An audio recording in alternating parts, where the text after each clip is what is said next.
Welcome to CGT Square Talk, where top experts in the industry share their groundbreaking journeys. Brought to you by Blue Squared, your strategic digital partner. Okay. All right. Oh, hello. Hi. Julia. You're live. Look at Nice you. to meet you both. I have Hello. You have new hair. I have new hair, yes.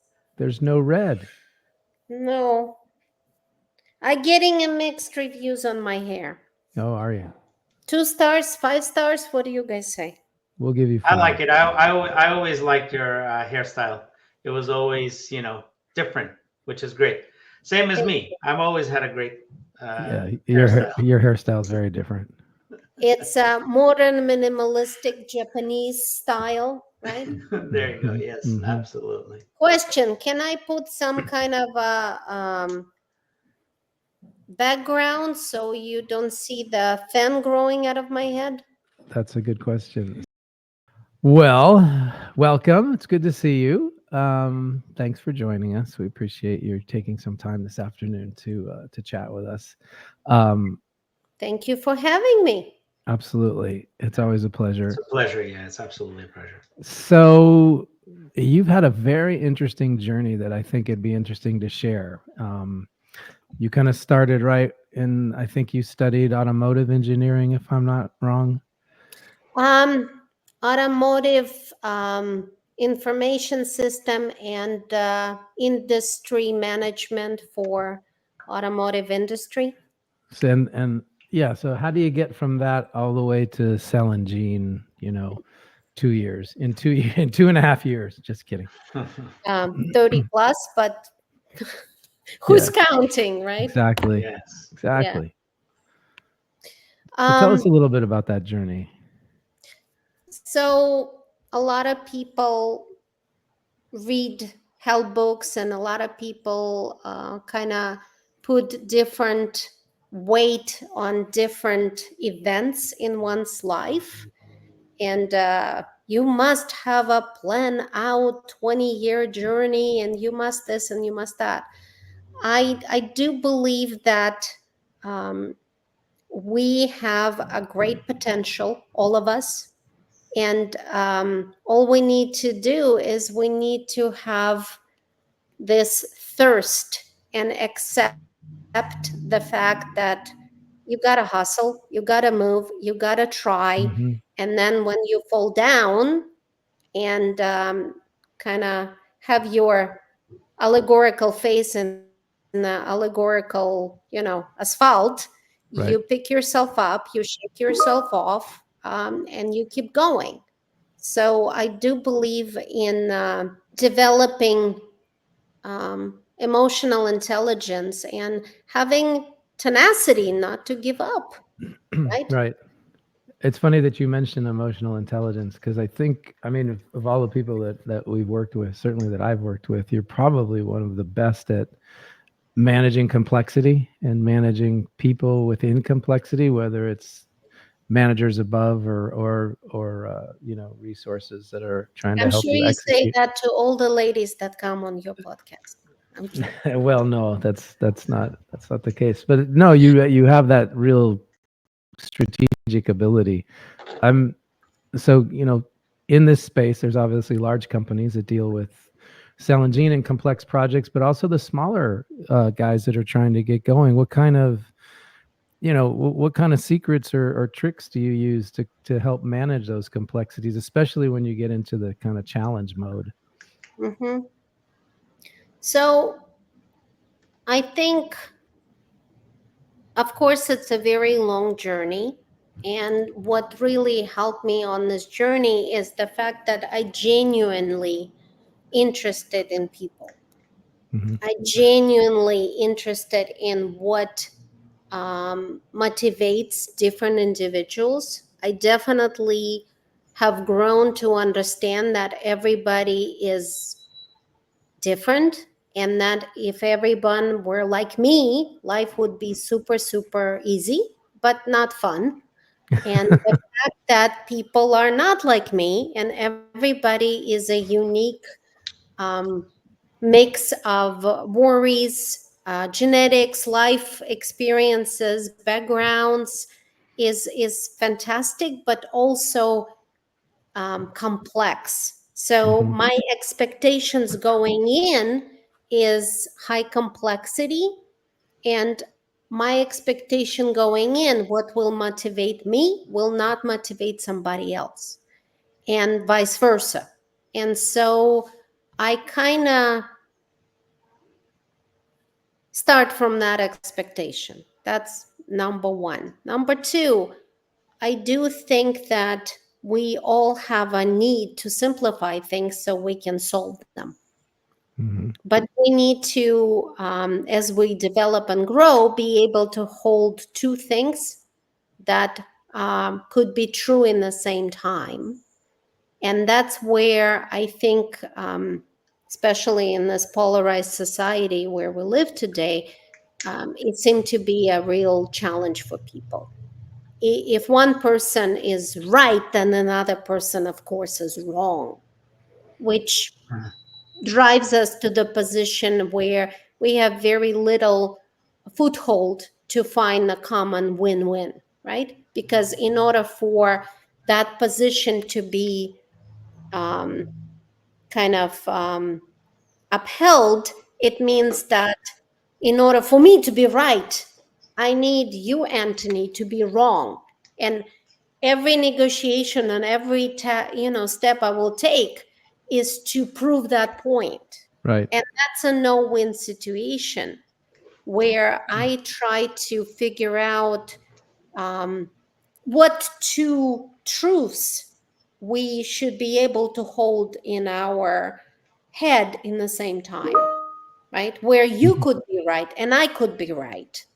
And then where this leads to the path of common collaborative negotiation slash finding the path that could be successful for both. Right. Right.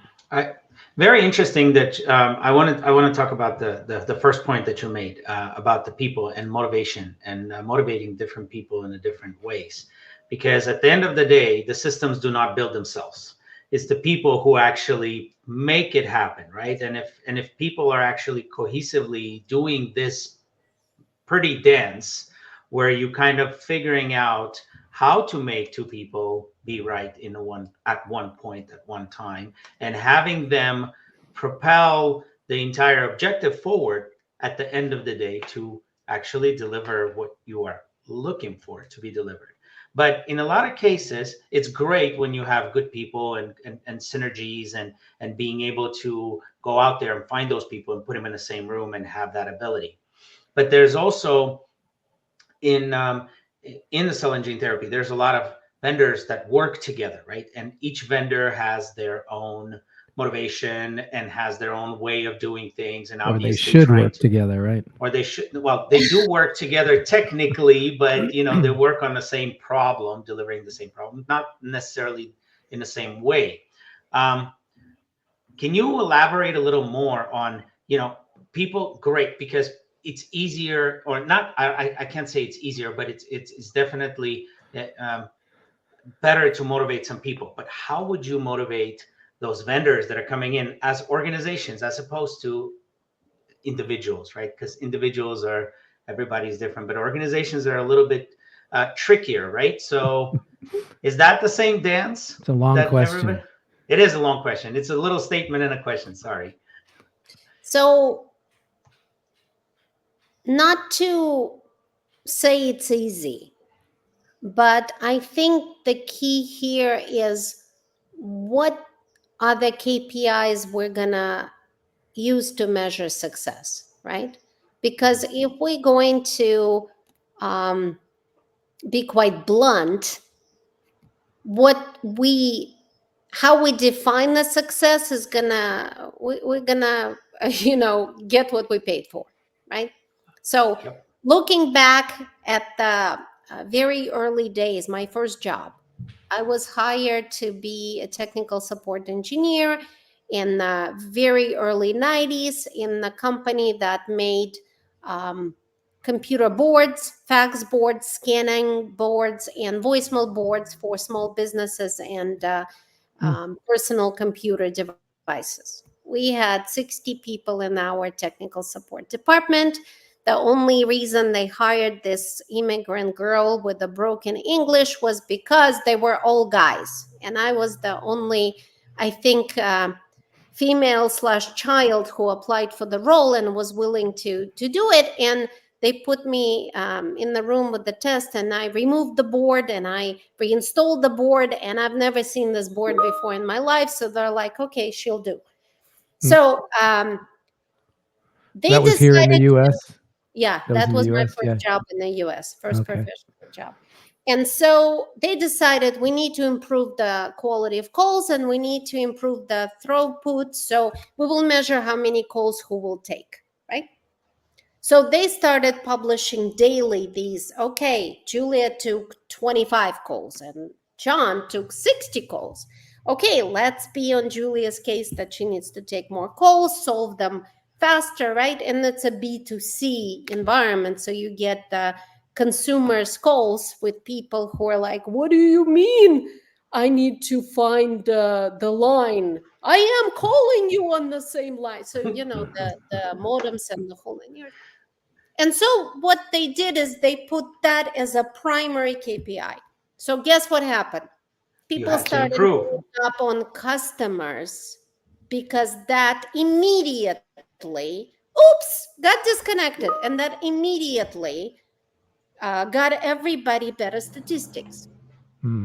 Well, plus that also resulted in a lot of angry customers demanding a manager because they were disconnected. So I'm sure. again, what we measure in the case of one individual or a group of individuals have to have a quantitative but also qualitative metrics. And this is where the industry as a whole are not quite there because they want to deliver at all costs. Please, Anthony. Sorry, just one question, because you made me think of that particular KPI, and I think this is a challenge, right? How do you do the KPI so that it's not negative? In other words, you know, Armin did more calls than Anthony did calls, and you know, it creates sometimes a less collaborative, because you mentioned collaboration, which I think is really important. How do you deal with that? How do you put together KPIs that are going to be really useful, but also, you know, that still create the positive energy you need to actually solve these bigger problems, especially when there's a lot of pressure? I think actually it's not as complex as people make it out to be. That's why it's so important to be approachable. That's why it's so important to do skip levels. That's why it's so important to ask for honest feedback. That's why it's so important to know in this particular day and age of everybody can take a video of you doing things or record the phone call and play it out. And yet people do things like scream at other individuals. And we've all been to these calls, right, Anthony? Yeah. We've had these situations. And I'm sure you remember one of the situations where I remember standing up and saying, this meeting is over. Anthony, please leave the room. And I will see you, John, in my office tomorrow morning so we can discuss this, but not now. That does happen, right? Yeah, it does. And I think the main thing is, just like with children, what we tell them and how we act has to be aligned. If I am in my departmental all hands preaching collaboration, but then I reward people who do not live it, who are mean or act in a contrast to that belief, people are not going to listen to me. People are going to watch what I do. And I think that is just like with kids, just like with friends. That is the key of this soft KPIs, right? Right. Actions speak louder than words. There you go. You took it out of my mouth. Right. Yeah, absolutely. Thank you. That was a great answer. Thank you. It made me think a lot about other things, specifically with vendors and everything else. Now, from systems perspective, right? So you've been on the system side and on the IT side for a very long time with large companies, right? But there's, like Anthony said, there's a lot of large companies out there, but there's a lot of small ones that are trying to do stuff in the way where it's a makes sense from the financial standpoint as a small company, but at the same time, they also require to have processes in place and everything else. Are there anything that you can suggest from having this great experience with the large companies for the small companies, what they can do in terms of they want to act like a big boys, but they don't have enough money to do it? How can they do that? How can what would be for them to penetrate that? So first of all, everything has a positive and a negative. I would tell the smaller companies to buy a book by Malcolm Caldwell called David and Goliath. It was a very eye-opening book for me personally. Because on my journey of development, I always perceived certain things that I perceived to be weaknesses for me, and then never understood that some of these weaknesses are actually strengths if positioned properly, right? And I do think that that book is very inspiring for many people who are little bit more outside of this mold that either emotionally or personality or the industry behavior mold. So now I look back to your question. The whole concept of this book is, if you look at the situation from a different perspective, what is perceived to be your weakness in case of a small company is less resources, less money, right? Could also be a strength because you don't have the bureaucracy, you don't have the 25 levels of decision making or approvals. I'm exaggerating to make a compelling point. You have agility, which big guys don't have. Imagine the picture of an elephant and the dogs on the dog racing track. There is not a question that, especially for the sprint, dogs will be better and faster. But that is perceived to be only as a weakness because of their size, right? So I think it's also like rethinking what is the advantage and what is disadvantage, right? And the second thing is, right now, cell gene therapy functionality is not a commodity. Right. Not even close. And you're talking about from a system perspective, right? Right. Commodifying something has great benefits for making it available, making it affordable, and so forth and so on. So the smaller companies view that to be a weakness for them because they're small and they can't really invest as much money as the big guys. But they also have a strength of trying things faster. Right. Knowing what works, what doesn't work for less money, and also to be able to influence what that commodity will look like. Because you and I know the big guys are not necessarily the ones that will end up influencing the industry.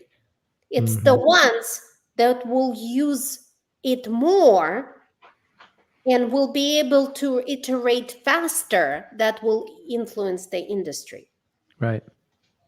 And I think also in case of that specific cell gene therapy question is, it's perceived to be a manufacturing challenge, where in reality, it is the challenge of looking at this process as end to end and not breaking down on the departments.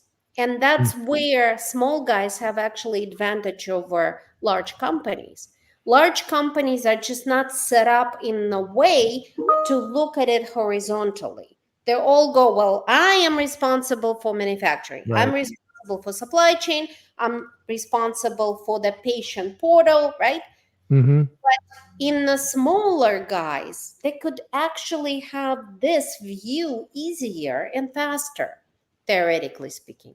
Right. Well, because they're not quite siloed yet. Plus, they don't have the legacy, right? It's funny. I was just talking to a client about this yesterday, where they're at a large company, right? And one of the challenges they have is that the teams, while they're siloed, they also still kind of have the legacy mentality, where even at a large company, the Celgene group is a startup, really, right? They have to kind of still behave like a startup. The pressure is like a startup. The processes, the changes that are happening so quickly between process and science and everything else. So it's definitely a valid point on.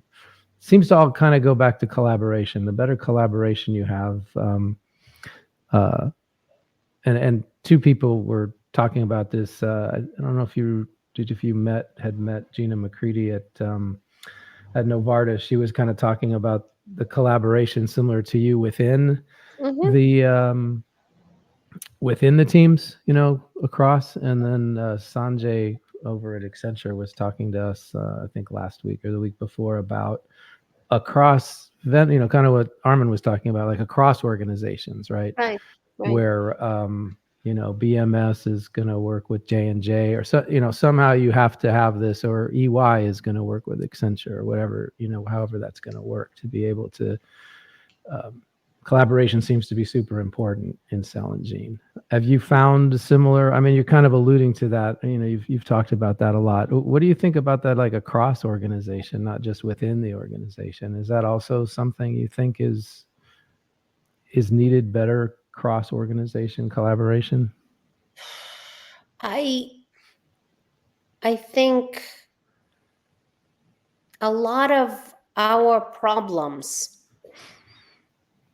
in IT specifically line up to misaligned priorities or misaligned goals, right?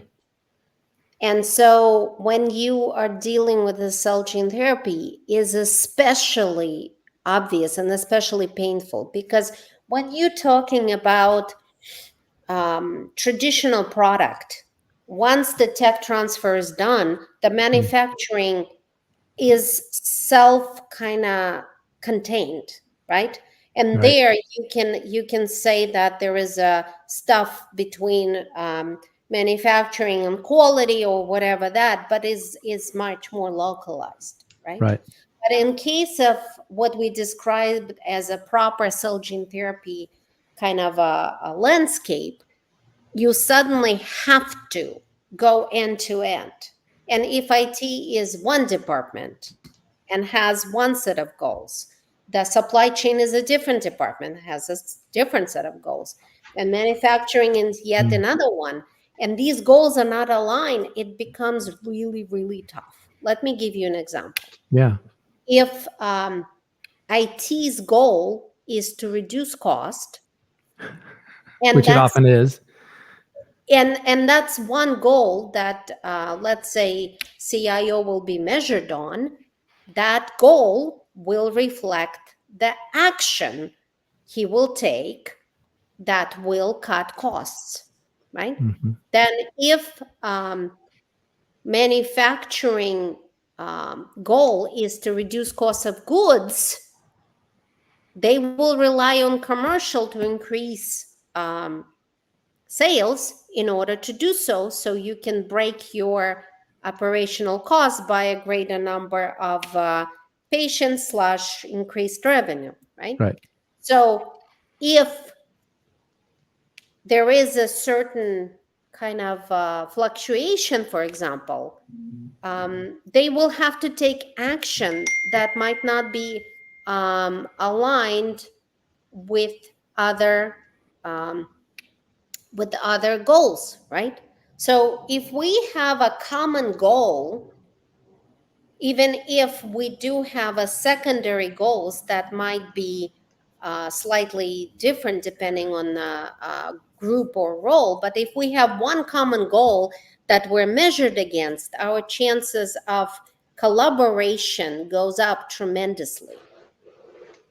Right. Like that famous allegory that I have. I can guarantee you, if we take two kids and two fathers, two boys, let's say, and one father goes, okay, I'll give you $20 if you go into this playground and wrestle the ball away from this boy. And the other father says, I'll give you $20 if you go into this, playground and you play nicely with that kid. Guess what's going to happen? One kid will get $20, another kid will be beaten up and leave crying. Exactly. Right? But we do have that on the organizational scale all the time. If one person has been receiving a goal of achieving X, Y, and Z, and another is to play nice, that one will leave crying. Right. So sorry, just a quick follow-up. So that's really interesting, because many times, yes, the organizations, so we're talking about large organizations now, obviously, with the silos where they have different goals.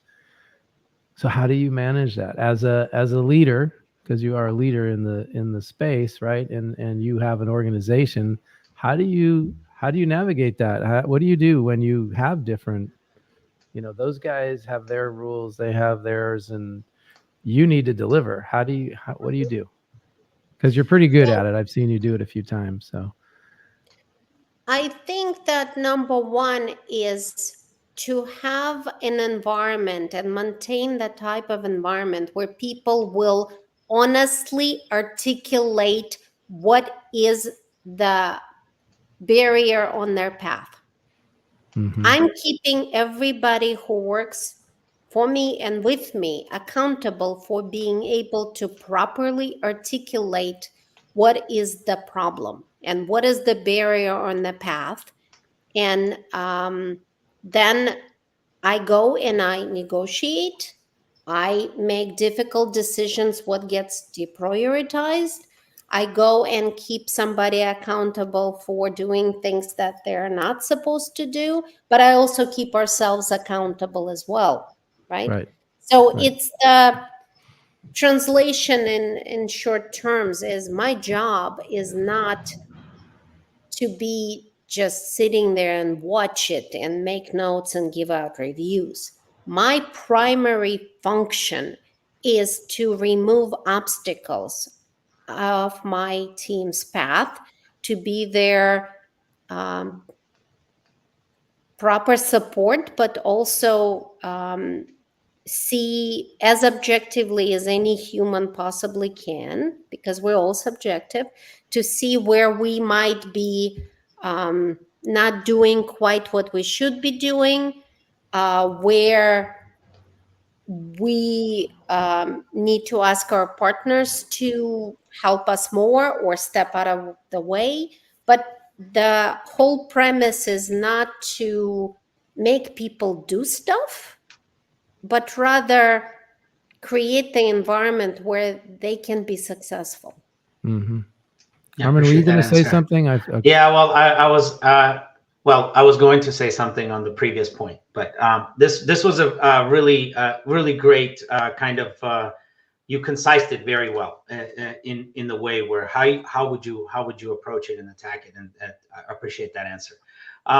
What I wanted to go back to is the previous point that you were making, and made me think of something, because it's kind of hand in hand goes with specifically with the CGT world, because single goal in the CGT world is to be able to deliver specific therapy or a product to a patient within a certain amount of time, and that time is of essence. And I think that's where everybody's today is struggling because of the manufacturing time, the time in transit, because you have so much involved in between. You have to, you have to take the samples have to get shipped, and so forth and so forth and so forth, right?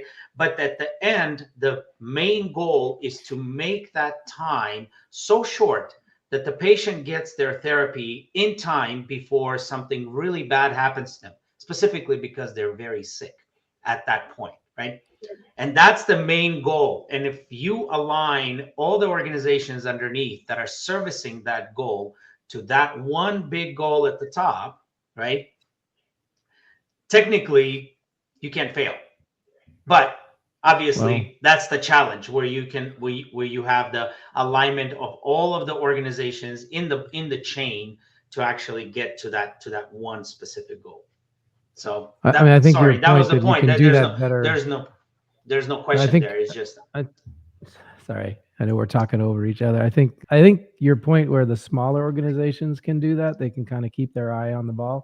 Although they're so small, they're using outside manufacturing, and which is fine. It's the bigger ones, I think, will really have that challenge, because let's say they may not realize in the same way, right, that, oh, it's the patient. They're very worried about making sure, and they should, that everything is done exactly the way it's supposed to be done. And I think in the larger organizations, those silos tend to forget that there's actually maybe a kid sitting out there somewhere that is waiting for this therapy because they're going to age out in a month or two. And if you don't get it to them, it's as Armin said, it's not a happy thing. So, well, I think your points are great points, guys. And I also think that this particular area is truly served best by people who do have a calling to do something that positively impacts humanity. And I do think that many, many things positively impact humanity. It's not a judgment on many, many other really, really worthy causes, but we all have a little bit of a unique passion, right? And determined by our background, our family, and whatever else, right? I had always to deliver medicine to patients at the end of the day, not to do cool, IT stuff. Not that there is anything wrong with that. It's just, for me personally, that was the sparkle in all of that. That's what motivated me. And I do have to say that more than, I think, 60 or 70% of my family have had or still has some sort of cancer. And I will never forget the day that my mom was diagnosed with the stage 4 non-Hodgkin's lymphoma, aggressive B cell. And that was also the day before my daughter's first birthday. So clearly, this was just absolutely devastating to us as a family. And we've been on that journey with my mom for, will be in December, it will be 22 years. So she's still with us. She's doing really good. We had some ups, we had some downs. The damn thing kept coming back, but yet here we are.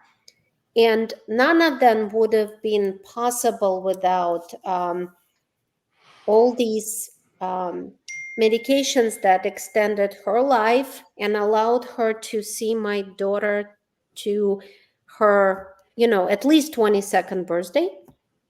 I don't want to jinx anything. And see my son being born and see him turn 18, and just, having us be blessed with her presence in my life and in my kids' life, right? Where my cousin with exactly the same diagnosis passed away at 52 because He was not diagnosed as quickly, and he was not dosed as well as my mom had, because he wasn't in the same environment that I was able to create for my mom. So Mm. clearly I'm internally grateful for that, and I want to kind of give back as much as I can. But I do think that a lot of our decisions are motivated by what's really important. And if that's important to me more than other stuff, then I will hopefully take decisions and will make steps that align with my desired outcome. If my desired outcome is to get a promotion, bigger title, and then that's people who do that, they will make decisions that align with that desired outcome, Yep. right? Right. Right. I think we all have, well, at least most of us that know each other, all have a similar motivation. It touches all of us in Yep. one way or another. I know that's why, we're doing what we're doing. And yeah, it is hopefully impactful, even though we're on the system side, right? We're not necessarily on the science side, but we do what we contribute as we can.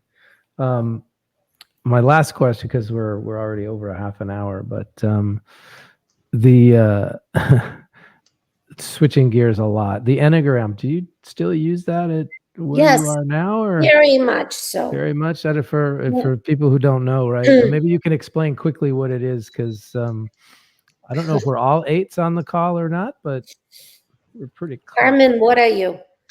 I'm an 8. You're an Okay. eight? And We yeah. did that together. I remember that. Yes. Long time ago. Enneagram is the personality typing system, translated as the science of 9. And it's another way of better understanding ourselves and provide for more structured foundation for development, like Myers-Briggs or other systems. But I personally am a huge believer in Enneagram, as it helped me to understand me more, and also Mhm. helped me to better understand and have more empathy for other types who are very different than me. Right. And And that's important for an 8 to Yes. learn more very empathy, important for a night. right? Yeah. Also, I'll never forget going. This is years ago now, of course.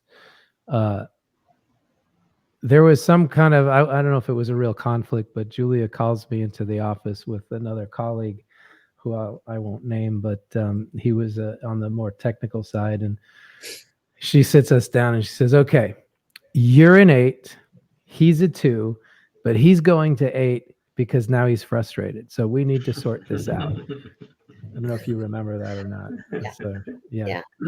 So, yeah, it's actually a kind of I've always liked it. So I found it helpful as well. I don't know that I do recommend it. I do recommend for every leader who's out there in a position that they work with people to employ something, either that or something similar, to be able to understand. And I do believe that, Julia, you understand people very well. Yeah, really and well. that's why you're very successful at what you do, because this is mostly a ability to read, understand people, and be able to, like you said, motivate them in a proper way so they can get to the finish line in a proper manner. So, Exactly. and thank Thank you. you. Thank you for that. Thank you. No, I think it's great. My biggest accomplishment was maybe 10 years ago, when kids were really young, bringing the Enneagram home and going, okay, let's figure out who you are and how because that actually really, really helped us in the family to depersonalize some of these conflicts. So I Yeah, would absolutely. say to my daughter, hopefully she won't watch this podcast, We'll say send her to the link. her, instead of "you're messy and unfocused," I would say "you're 7, and we know that you need to balance your creativeness and positive stimulation seeking with some focus and getting stuff done occasionally." And she would laugh because it would be a very different kind of message, right? Right. It's a Yeah, soft you serve, helped. soft You served. helped exactly. You helped with our friend Steven. I don't mind mentioning his name, so because he's a 6, Woo! and 6s have a tendency to anticipate issues and problems, and it would always frustrate me until I kind of figured out, oh, okay, so this is just his normal way of spinning through the thing, and then we'll just let him do that, and then come back to where we need to be. And we absolutely need to properly utilize our 6s for what their strengths is, which is a risk management, expectation of what could go wrong so they can prepare properly for the entire team. Where us 8s, we're just a bit, kind of tanks. We're just going to march ahead. And without our 6s team members, we might run into the river and then go, wait, I don't know how to swim. True. Right? Exactly. But nevertheless, I took a risk to get towards the river. Right. Well, because, as 8s, we're like single focused on getting it done. Exactly. And it would actually be totally like me running somewhere and then my 6 husband going, but you aren't, what are you doing? You're not even, you're wearing flip-flops. What are you doing climbing that mountain, right? Exactly. And I'll be like, oh, I am, aren't I? Oh my God. I want to thank you for joining us today. It was a great conversation. I really enjoyed Yes, it, it and was. it's always a pleasure to chat with you, Julia. Thank you guys for having me, and Thank you.